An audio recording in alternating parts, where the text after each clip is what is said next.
15,000 টাকার প্যাকেজে পাওয়া যাচ্ছে ভারতীয় নাগরিকত্ব। কালীঘাটে গাড়ি দুর্ঘটনা মামলার তদন্তে চাঞ্চল্যকর তথ্য এখন জানা যাচ্ছে। সরাসরি আপনাদের নিয়ে যাব পার্থপ্রতিম ঘোষ রয়েছেন আমাদের সঙ্গে। পার্থ, টাকার বিনিময়ে ভারতীয় নাগরিকত্ব পাওয়া যাচ্ছে, উপায়টা কি, পদ্ধতি কি?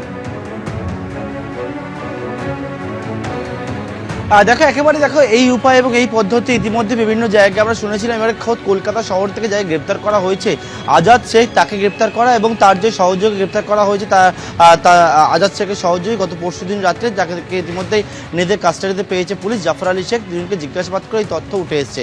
যেমনটা তুমি বলবো যে আজাদ শেখকে গ্রেপ্তার করার পর একটি গাড়ি দুর্ঘটনা মামলায় পুলিশের কাছে উঠে আসে আজাদ শেখ ভারতীয় নাগরিকত্ব যে পরিচয় সে জমা দিয়েছিল সেটা আসলে কিন্তু জাল করে বানানো হয়েছিল। কিন্তু কীভাবে বানানো হলো? যেমনটা জানা যায় 2023 সালে আজাদ শেখ যখন অনুপ্রবেশ করে, সে অনুপ্রবেশ করার পর মাত্র 15,000 টাকার প্যাকেজ এবং সেই প্যাকেজেই সে ভারতীয় নাগরিকত্ব পেয়ে গেছিল।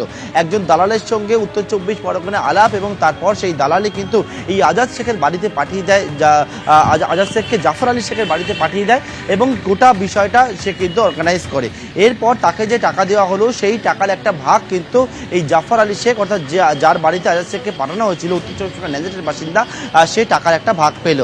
এইবারে কীভাবে হলো ভারতীয় নাগরিকত্ব? অত্যন্ত সহজে, কারণ আজাদ শেখকে জাফর আলী শেখ বলল নিজের দাদা হিসেবে পরিচয় দিল এবং জাফর আলী শেখ নিজের বাবা মাকে আজাদ শেখের বাবা মা হিসেবে পরিচয় দিল এবং সেই সমস্ত ডকুমেন্টসের সাহায্য নিয়ে খুব সহজেই কিন্তু একেবারে আজাদ শেখ, যে বাংলাদেশের ফরিদপুরের বাসিন্দা, সে হয়ে গেল উত্তর 24 পরগনার এলাকার বাসিন্দা। এবং বলা হলো কি যে এতদিন পর্যন্ত তার কাগজপত্র বাড়ানো হয়নি, কারণ কর্মসূত্রে সে বাইরে থাকতো।